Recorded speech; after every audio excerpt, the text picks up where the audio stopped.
আমি সকলোৱে একগোট হৈছোঁ। নিশ্চয় যথেষ্ট ৰাইজ আজিয়ে এই মেলাৰ আনন্দ ল'বলৈ আহিছে, কিন্তু লগে লগে অহা কাইলৈৰ পৰা বা আজি ৰাতিৰ পৰা বহুত ৰাইজ ইয়াত আহি মনত এটা ইচ্ছা লৈ ঈশ্বৰৰ ওচৰত প্ৰাৰ্থনা জ্ঞাপন কৰিব। আৰু মই আশা কৰোঁ যে সকলোৰ প্ৰাৰ্থনা, সকলোৰ মনৰ কামনা পূৰণ হওক। লগতে আজি বহু দূৰ দূৰণিৰ পৰা মানুহবোৰ ইয়াত আহি নিজৰ দোকান বহাইছে। বহুত মানুহখিনি ইয়াত আহি মাত্ৰ এই পৰিৱেশটো চাবলৈ আহিছে। সকলোৱে নিজৰ মনত এটা ভাল স্মৃতি ইয়াৰ পৰা লৈ যাব, শান্তি আৰু আনন্দ অনুভৱ কৰিব, আৰু সমাজৰ প্ৰতি এটা সম্প্ৰীতি মনোভাৱ, এটা এনাজৰি থকা মনোভাৱ ইয়াৰ পৰা লৈ যাব মই আশা কৰোঁ। আজি বহুতে মোক কৈছে যে অহা কাইলৈৰ পৰা ইমান মানুহ ইয়াত গোট খাব যে ভৰিত দিবলৈ জেগাটো আমি নাপামগৈ।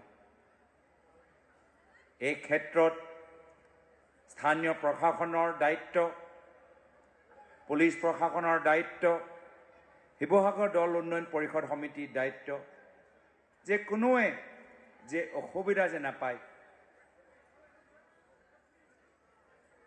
আৰু সেইকাৰণে মই আশা কৰোঁ যে সকলোৱে ইয়াত আহক, শান্তিৰে সুস্থৰে তেওঁলোকে ইয়াৰ পৰা আজিৰ পৰা 2 বা 3 দিনৰ পিছত বিদায় লওক। আৰু আজি আপোনালোকৰ মাজত আমি আহি বিশেষ দীঘলীয়া কথা ক'বলৈ বিচৰা নাই। শিৱসাগৰৰ আৰু উন্নয়ন হোৱাটো আমি সকলোৱে বিচাৰোঁ। পবিত্ৰ শিৱদৌলৰ উন্নয়ন হোৱাটো আমি বিচাৰোঁ। বহুতখিনি কৰিবলগীয়া আছে। অসমৰ ভিতৰত বিশেষকৈ শিৱসাগৰৰ ওপৰত সকলোৰ চকু আছে। আৰু ভৱিষ্যত ৰাইজৰ আশাৰ দৰে শিৱসাগৰৰ ভিতৰত আৰু কাম হওক, উন্নয়ন হওক, তাৰ বাবে আমি সকলোৱে মিলিজুলি চেষ্টা কৰিব লাগিব। আমি ইয়াত এই ৰাজনৈতিক পথাৰত ভৰি দিছোঁহে ৰাইজক সেৱা কৰিবলৈ। কোনো ব্যক্তিগত স্বাৰ্থৰ লগত লৈ অহা নাই, কিন্তু ৰাইজৰ সপোনবোৰ বাস্তৱ হওক। বয়োজ্যেষ্ঠ সকলে যি শিৱসাগৰৰ বাবে কল্পনা কৰে, সেই শিৱসাগৰ তেওঁলোকে চাবলৈ এটা সুবিধা পাওক। সমাজৰ বিভিন্ন বৰ্গই যি আশা কৰে নিজৰ ভৱিষ্যতলৈ, নিজৰ জীৱনলৈ, সেই আশাবোৰ পূৰণ হওক। সামাজিক কাম কৰি আমি ভাল পাওঁ, আৰু এই সমাজ সেৱাত যে ৰাইজে আমাক পৰামৰ্শ দিয়ে, আগবঢ়াই লৈ যায়, ভুল হ'লে আমাক ক্ষমা কৰে, সেয়া আমাৰ মনৰ কামনা। কথাটো হ'ল যে 1734 চনত স্থাপন হোৱা আমাৰ শিৱদৌল, য'ত তেতিয়াৰ পৰা এতিয়ালৈকে শিৱৰাত্ৰি অনুষ্ঠিত হৈ আহিছে, শিৱৰ পূজা বা শিৱৰাত্ৰি অনুষ্ঠিত হৈ আহিছে, আৰু অসমীয়া জাতিৰ শিৱৰ আৰাধনা কৰাৰ আটাইতকৈ ডাঙৰ স্থানৰূপে পৰিগণিত হৈ আহিছে। সেই শিৱদৌলৰ শিৱৰাত্ৰি নামৰ এই উৎসৱটো উদ্বোধন কৰিবলৈ পোৱাটো মোৰ জীৱনৰ কাৰণে এটা সৌভাগ্য বুলি মই ভাবোঁ। মই ভাবোঁ যে মোৰ কাৰণে, মই নিজে একেবাৰে সামান্য মানুহ এজন, আৰু ইমান সামান্য এজন মানুহে অসমৰ আটাইতকৈ ওখ শিৱদৌলটো, অসমৰ আটাইতকৈ পুৰণি নহয় বাৰু, পুৰণিটো আমাৰ নেঘেৰী টিঙৰ শিৱদৌলটো আটাইতকৈ পুৰণি, আটাইতকৈ উল্লেখযোগ্য শিৱদৌলটো আমাৰ শিৱদৌলটো সেই শিৱদৌলটোৰ মানে সেৱা কৰিবলৈ পোৱাটো, সেই শিৱদৌলটোত কিবা এটা ছাৰ্ভিচ দিবলৈ পোৱাটো, শিৱদৌলটোৰ শিৱৰাত্ৰিক মানে উদ্বোধন কৰিবলৈ পোৱাটো এইটো জীৱনৰ কিমান ডাঙৰ ভাগ্যৰ কথা মই মানে আপোনালোকক একো বুজাই ক'ব নোৱাৰোঁ। মোৰ ভাল লাগে এইটোৱে যে কিবা কাৰণত মই এনেকুৱা এটা ঠাইত MLA হ'লোঁ যিটো ঠাইত শিৱদৌলটো চাফ চিকুণকৈ ৰাখিবৰ কাৰণে দায়িত্বটো ৰাইজে মোক দিলে, যিটো ঠাইত ৰংঘৰ, তলাতল ঘৰ, এই আটাইবিলাক অনুষ্ঠান আমাৰ আৰ্কিঅলজিকেল ছাইটকেইটা সুন্দৰকৈ ৰাখিবৰ কাৰণে মোক দায়িত্ব দিলে। আৰু মই আপোনালোকক জনাবলৈ পাই সুখী যে মই MLA হিচাপে আটাইতকৈ যিটো বস্তুত গুৰুত্ব দিছিলোঁ সেইটো হ'ল আৰ্কিঅলজিকেল ছাৰ্ভে অফ ইণ্ডিয়াৰ একদম শীৰ্ষতম বিষয়াসকলৰ লগত বাৰম্বাৰ বহি চিঠি দি কথা পাতি 2026 চনলৈকে আমাৰ শিৱসাগৰত থকা আটাইকেইটা ৰংঘৰ, তলাতল ঘৰ, শিৱদৌল যিমানবিলাক আছে এই অনুষ্ঠানবিলাক চাফ চিকুণ কৰিবৰ কাৰণে আৰু মেৰামতি কৰিবৰ কাৰণে যিটো ফাণ্ড লাগে সেই ফাণ্ডটো মই 2026 চনলৈকে উলিয়াই থৈছোঁ। আৰু সেইকাৰণে মই গৌৰৱেৰে আজি সদায় ক'বলৈ খোজোঁ যে মই অহাৰ আগতে শিৱসাগৰত এই অনুষ্ঠানবিলাক ৰংঘৰৰ কেম্পাছটো যিমান ওখকৈ ঘাঁহবিলাক আছিলে এতিয়া নহয়, আমি খুব ধুনীয়াকৈ ৰাখিবলৈ চেষ্টা কৰিছোঁ। আৰু কেৱল AICৰ পৰা ধনখিনি পোৱাৰ কাৰণে, আচলতে কেন্দ্ৰীয় চৰকাৰৰ পৰা ধনখিনি পোৱাৰ কাৰণে এতিয়া ৰংঘৰ, তলাতল ঘৰ আগতকৈ বহুত ধুনীয়া চাফাকৈ আমি ৰাখিবলৈ সক্ষম হৈছোঁ। যদি আপোনালোকে শিৱদৌলটো চাই, আগতে শিৱদৌলটোত কি হৈছিলে, একেবাৰে মানে বৰগছ গজি গৈছিলে, ৱাল ফুটাই একদম তললৈকে মানে বৰগছ গৈ গোটেই আমাৰ পুৰণি শিৱদৌলটোক মানে এনেকৈ ধৰণে বিধ্বস্ত কৰি পেলাইছিলে। মই শিৱদৌলটো এতিয়ালৈকে দুবাৰ ভালকৈ মেৰামতি কৰাৰ ব্যৱস্থা কৰালোঁ। আৰ্কিঅলজিকেল ছাৰ্ভে অফ ইণ্ডিয়াৰ জৰিয়তে ৰংঘৰটো সেইধৰণে মেৰামতি কৰালোঁ আৰু ৰং কৰালোঁ। তলাতল ঘৰটো যিখিনি মেৰামতি আছিলে সেইখিনিও কৰালোঁ। আপোনালোকে নিশ্চয় দেখিছে যে আমাৰ কি কয় এইটো, আমাৰ কাৰিকৰ কি আছিলে, এই গোটেই মেলাখন উদ্বোধন কৰা হ'ল বুলি মই ঘোষণা কৰিলোঁ, উদ্বোধক হিচাপে উদ্বোধন কৰা হ'ল বুলি ঘোষণা কৰিলোঁ। আৰু মই একদম নিশ্চিত যে প্ৰত্যেকবাৰৰ নিচিনাকৈ এইবাৰো আমাৰ ধুনীয়াকৈ অতি সুন্দৰকৈ আমাৰ শিৱৰাত্ৰি পাৰ হৈ যাব, কোনো গণ্ডগোল নোহোৱাকৈ। কোনো ইয়াত কেতিয়াও গণ্ডগোল হোৱা নাই, গতিকে অতি সুন্দৰকৈ হৈ যাব। কিবা অসুবিধা পালে আপোনালোকে যোগাযোগ কৰিব। আৰু মই বিধায়ক হিচাপে মই এইকেইদিন চাৰ্কিট হাউচতে বহি ল'ম। যদি কিবা অসুবিধা পায় এই 3 দিনৰ ভিতৰত মোক চাৰ্কিট হাউচতে অনবৰতে পাব। ধন্যবাদ। জয় অসম। ভাল পাইছোঁ, আনন্দিত যে শ্ৰী শ্ৰী মহাশিৱৰাত্ৰি মহা উৎসৱ আজি পবিত্ৰ শিৱদৌলৰ সন্মুখত যে আয়োজন কৰা গৈছে, ইয়াত সকলোৱে জানে যে লাখ লাখ মানুহ ইয়াত গোট খায়। আজি ময়ো সাংসদ হিচাপে আজি প্ৰথমবাৰ বাবে ইয়াত আহিছোঁ আৰু আশা কৰোঁ যে পৰৱৰ্তী সময়তো মই আহি থাকিব পাৰিম। আৰু এই অনুষ্ঠানত যিসকলে মানুহ আগভাগ লৈছে সকলোকে মই শুভেচ্ছা জ্ঞাপন কৰিছোঁ। আমাৰ লগত আজি আমাৰ বিধায়ক মহোদয় অখিল গগৈ ডাঙৰীয়া উদ্ঘাটক হিচাপে ইয়াত আহিছে আৰু ইয়াত স্থানীয় ৰাইজে মনৰ কামনা লৈ আহিছে। ৰাইজৰ কামনা পূৰণ হওক সেয়াই মই আশা কৰোঁ। আমিতো সদায় বিচাৰোঁ যে উন্নয়নৰ ক্ষেত্ৰত আমি আগবাঢ়ি যাব লাগে, যিকোনো দলৰ হওক। আমি উন্নয়নৰ ক্ষেত্ৰত অসমৰ উন্নয়ন হোৱাটো বিচাৰোঁ, শিৱসাগৰ উন্নয়ন হোৱাটো বিচাৰোঁ। আৰু অডিটৰিয়ামৰ ইয়াত যেতিয়া তেওঁ সেই কথাখিনি ক'লে, বহুত মানুহে সেইখিনি কথা স্বাগতম জনালে। তেওঁ যিদৰে ৰাজ্য চৰকাৰৰ পৰা বিভিন্ন ধৰণৰ ফাণ্ডবোৰ আনিব পাৰিছে, আমাৰ আশা থাকিব যে কেন্দ্ৰ চৰকাৰো একে দৃষ্টিৰে শিৱসাগৰৰ উন্নয়নৰ বাবে গুৰুত্ব দিব। মই চাওক, মই প্ৰত্যেক মানে আমাৰ যিমানবোৰ আমাৰ প্ৰফেশ্যনেলছ আছে সকলৰ যে অভাৱ অভিযোগ আছে মই গ্ৰহণ কৰোঁ, মই স্বীকাৰ কৰোঁ। অলপ দিন আগতে মই গুৱাহাটী বাৰ এছ'চিয়েশ্যন ওচৰলৈ গ'লোঁ, তেওঁলোকেও বহুত নিজৰ অভাৱখিনি দাঙি ধৰিলে। আশাকৰ্মী, অংগনবাদী কৰ্মীসকল নিজৰ অভাৱ অভিযোগ দাঙি ধৰিছে। আমি যেতিয়া কি কয় মিডিয়াৰ সন্মুখৰ লগত আমি কথাখিনি পাতোঁ, আমিও বুজি পাওঁ যে বহুত কৰিবলগীয়া আছে। আমি নাকচ কৰা নাই, আমাৰো আমি বুজি পাওঁ যে বহুত কৰিবলগীয়া আছে আৰু আমি কৰিবলৈ আহিছোঁ। আমি নিজৰ বাগান ৰিজৰ্ট খুলিবলৈ অহা নাই।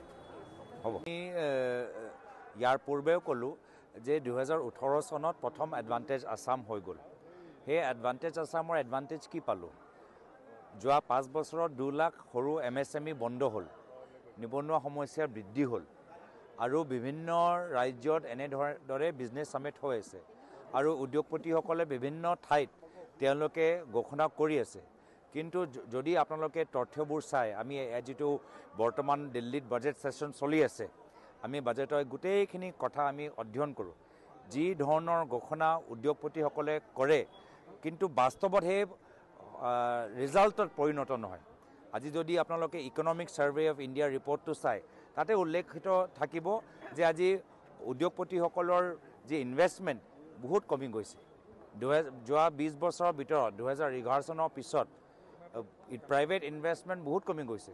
তো যদি সঁচাকৈ যোৱা 5-6 বছৰৰ ভিতৰত কৰ্পৰেট টেক্স কাট পোৱাৰ পিছত, কোটি কোটি টকা ৰেহাই পোৱাৰ পিছত যদি সঁচাকৈ প্ৰত্যেক ৰাজ্যৰ যিদৰে বিজনেছ সামিট হৈ আছে আৰু তাত যিদৰে উদ্যোগপতিসকলে ইনভেষ্টমেণ্টৰ ঘোষণা কৰি আছে, তো আজি তাৰিখতো বহুত আমাৰ নিবনুৱা সমস্যা সমাধান হ'ব লাগিছিল। আজি তাৰিখত 2 লাখ MSME বন্ধ নোহোৱাতকৈ 2 লাখ আৰু নতুন MSME হ'ব লাগিছিল, কিন্তু তেনেদৰেতো আমি পৰিস্থিতি পোৱা নাই। তো ক'ৰবাত না ক'ৰবাত এই ইনভেষ্টমেণ্ট সামিটৰ যিখিনি কথা হেডলাইন ওলায়, হেডলাইন আৰু বাস্তৱিক গ্ৰাউণ্ড ৰিয়েলিটিৰ মাজত যথেষ্ট পাৰ্থক্য আমি যোৱা 5-6 বছৰৰ পৰা চাই আহিছোঁ। মই আশা কৰোঁ যে মুখ্যমন্ত্ৰী মহোদয় বৰ্তমান চৰকাৰে বুজাব যে যোৱা এডভান্টেজ আছাম আৰু এই এডভান্টেজ আছামৰ মাজত পাৰ্থক্য কি, কেনেদৰে তেওঁলোকে বাস্তৱভাৱে ঘোষণাখিনি কামত তেওঁলোকে পৰিণত কৰিব, তাৰ বাবে আমাক অলপ বুজাই দিয়ক। মই দুখিত যে অসম আৰক্ষীৰ ওপৰত আক্ৰমণ কৰা গ'ল। সকলোৱে জানে যে অসম ইউনিফৰ্ম ওপৰত হাত লগোৱাটোহে অপৰাধ। ইয়াত কোনোবাই লগাই চাওকচোন পুলিচ অফিচাৰক, চিধা জেলত যাব। কিন্তু তাত কি হ'ল, মাত্ৰ বিজেপি দল হোৱাৰ বাবে আজি 2জন অসম আৰক্ষীয়ে তেওঁলোকে পিটিছে, ডিঙিত হাত দিছে, মাৰিছে, তেওঁলোকৰ মেচিন গান লৈ গৈছে আৰু মাত্ৰ বিজেপি দলৰ সদস্য হোৱাৰ বাবে অসমৰ মুখ্যমন্ত্ৰী তেওঁক ৰক্ষণাবেক্ষণ দি আছে। অসমৰ মুখ্যমন্ত্ৰী গৃহ বিভাগৰ দায়িত্ব, কিন্তু গৃহ বিভাগৰ সেই পুলিচ আৰক্ষী আজি তেওঁলোকে সুৰক্ষা দিবলৈ বিফল হৈছে। মই ভাবোঁ তেওঁ বিফল। এই ক্ষেত্ৰত অসম আৰক্ষীৰ সকলৰ পৰা তেওঁ ক্ষমা বিচাৰিব লাগে। আজি অসম আৰক্ষীৰ মান স্বাভিমান নাই নেকি? অসম আৰক্ষী যে আজি তেওঁলোকে যি দাগ মুখ্যমন্ত্ৰী লগাইছে, মই আশা কৰোঁ যে মুখ্যমন্ত্ৰী অসম আৰক্ষীসকলৰ পৰা ক্ষমা বিচাৰি সোনকালে সেই মানুহখিনি আজি ৰাতিৰ ভিতৰতে ধৰি তেওঁলোকক জেলত পঠাই গৃহ বিভাগটো নিজৰ পৰা এৰি দিব লাগে। নহ'লে আমি অসমৰ ৰাইজে কি বুজি পাব কি যেতিয়ালৈকে এই বৰ্তমান পৰিস্থিতি চলি থাকে, বিজেপি দলৰ সদস্য হ'লেই আমি গুণ্ডাগৰ্দি কৰিব পাৰোঁ, আমি কাৰোবাক পিটিব পাৰোঁ, কাৰোবাক মাৰিব পাৰোঁ, পুলিচৰ ওপৰত হাত লগাব পাৰোঁ। এইটোৱে প্ৰমাণ পাইছোঁ। এনেধৰণৰ পৰিস্থিতিত এডভান্টেজ আছাম কি হ'ব? তো সেইকাৰণে আমি গৰিহণা দিছোঁ যে আমাৰ ওপৰতো হৈ থাকিব, অসম আৰক্ষীৰ ওপৰত হোৱা যে অপমান যি মুখ্যমন্ত্ৰী কৰিছে তাৰ বাবে তেওঁ ক্ষমা বিচাৰক আৰু তেওঁ এই ইমান দিন নিমাত থকাৰ বাবে আমি তেওঁক গৰিহণা দিছোঁ। আটাইতকৈ প্ৰখ্যাত আৰু ঐতিহাসিক শিৱদৌলটোত এনেকৈ শিৱৰাত্ৰি আয়োজন কৰাৰ কাৰণে আৰু সেই শিৱৰাত্ৰি উদ্বোধন কৰিবলৈ পোৱাৰ কাৰণে মই নিজকে ধন্য মানিছোঁ।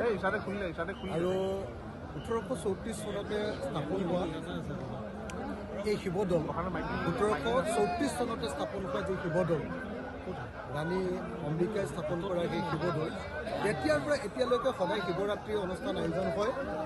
আৰু সদায় যেতিয়া এনেকৈ শিৱৰাত্ৰি আয়োজন হয়, হাজাৰ হাজাৰ লাখ লাখ মানুহ ইয়াত সমবেত হয়। আৰু বোধহয় অসমৰ ভিতৰত আটাইতকৈ ডাঙৰ মেলাখন আমাৰ শিৱসাগৰৰ শিৱদৌলৰ যি শিৱৰাত্ৰিৰ লগত অনুষ্ঠিত মেলাখনেই অসমৰ ভিতৰত আটাইতকৈ ডাঙৰ মেলা। এই মেলাখনত কাশ্মীৰৰ পৰা মানুহ আহে বিক্ৰী কৰিবৰ কাৰণে, বস্তু বিক্ৰী কৰিবৰ কাৰণে। এই মেলাখনলৈ উত্তৰ প্ৰদেশৰ পৰা মানুহ আহে। এই মেলাখনলৈ ভাৰতবৰ্ষৰ বেলেগ বেলেগ ৰাজ্যৰ পৰা মানুহ আহে। একদম আমাৰ শদিয়াৰ পৰা ধুবুৰীলৈকে বিভিন্ন ঠাইৰ পৰা ব্যৱসায়ীবিলাকে ইয়ালৈ মেলাত বস্তু বিক্ৰী কৰিবলৈ আহে, আদান প্ৰদান কৰিবলৈ আহে।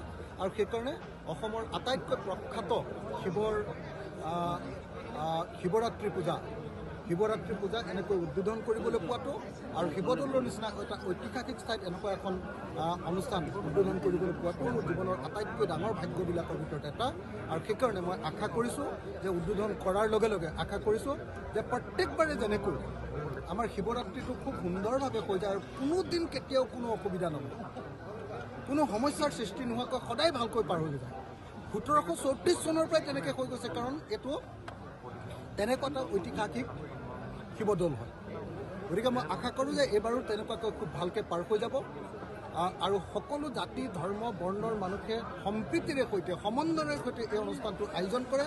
এনেকুৱা চাগে ঐতিহাসিক সমন্বয় থকা এলেকা খুব কম আছে আৰু সেইকাৰণে মই এই শিৱৰাত্ৰি অহা সকলো ভক্তবৃন্দলৈ, সকলো পৰ্যটক আৰু সকলো নাগৰিক যিসকলে শিৱৰাত্ৰিলৈ আহিব শিৱসাগৰত, সকলোকে আদৰণি জনাইছোঁ শিৱসাগৰৰ বিধায়ক হিচাপে।